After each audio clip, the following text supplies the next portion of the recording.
చావు కళ్లముందే ఉన్నా ఏమాత్రం అదరని బెదరని కల్నల్ ఆయన. ఆయన స్కెచ్ వేస్తే ఉగ్రమూకకు మూడినట్టే.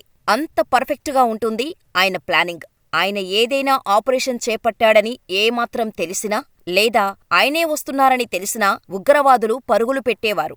అందుకే ఆయనకు 2 సార్లు గాలంట్రీ అవార్డు వచ్చింది.